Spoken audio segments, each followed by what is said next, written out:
Hello children, Miss Paulina here. Welcome to a very short explanation of the first 4 chapters of To Kill a Mockingbird by Harper Lee. To begin with, take into account Scout, the narrator, begins telling the story several years after everything happened. Now, the whole book covers 3 years of the lives of the children and their neighbors. At that time, Scout was around 6 and her brother Jem was 10. As I wrote here, Scout is going to tell us what happened in her town, Macomb, for a period of 3 years. There are many events during this long period, and they all end up when Jem breaks his arm. So, Scout and Jem live with their father, Atticus, a well-known lawyer who everyone respects, but with no mother. She died when Scout was very little. There's also Calpurnia, their cook, who happens to be a black woman.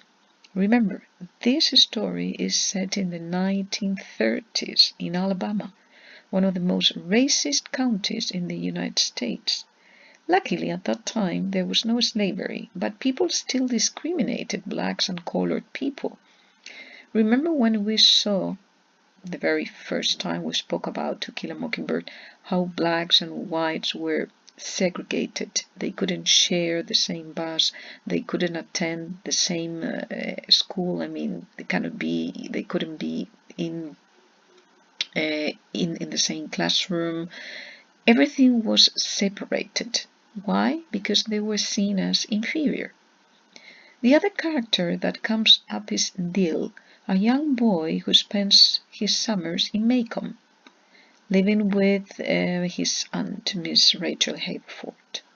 Now, from all the weird people, there's one that calls the children's attention, their neighbor Arthur Radley, or Boo, as everyone calls him.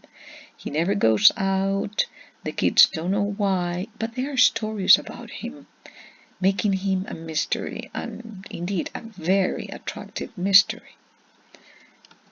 Then in chapters 2 and 3, Scout starts school for the first time ever, first grade. Remember that she's only 6, but she's terribly disappointed in what school really is. She suffers on her first day. She's embarrassed twice, and she doesn't want to go back. Obviously, who would like to? Then her father, Atticus, convinces her to go back, compromising himself to reading to her every evening.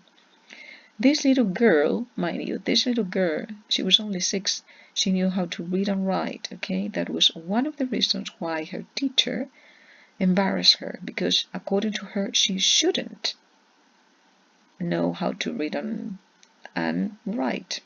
Disappointing. At the very end of this chapter, Atticus says something that really sticks with Scout and with us, the readers.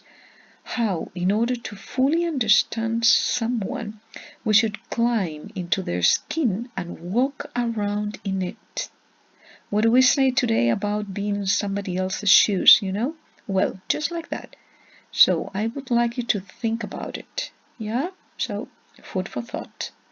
Then, chapter 4, I don't know where you are, so for those in chapter 4, I have to tell you a year has gone by. A Scout is still going to school, pretty much the same for everyone, till she finds some treasures or gifts in the Radley's tree.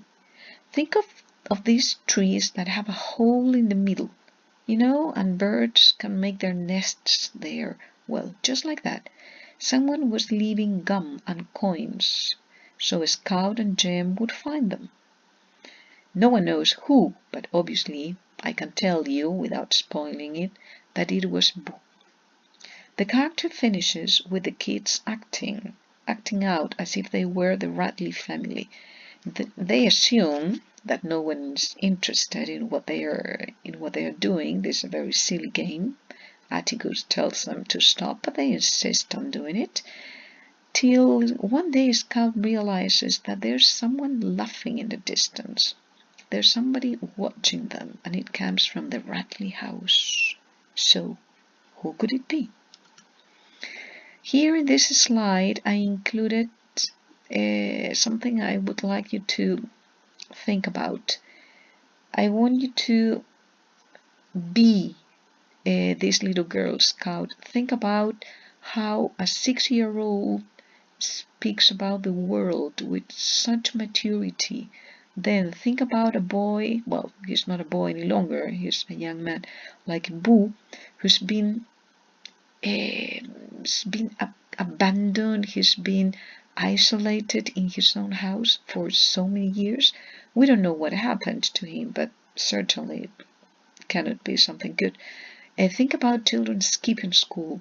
Yeah, there's a kid here, we get to know in one of the chapters that he goes to school just the very first day, and then nothing, he disappears for the whole year. That was acceptable at that time, but what about today? What if we did that today? Would it be the same? Would it carry out the same consequences? Food for thought again. And as promised, here's the diagram. You have all the characters. Some of them, as I said before, haven't come up. So take a look at it, and I would like you to keep on reading, obviously, and prepare some questions for Thursday. Yeah, so see you again on Thursday. Bye. Thanks.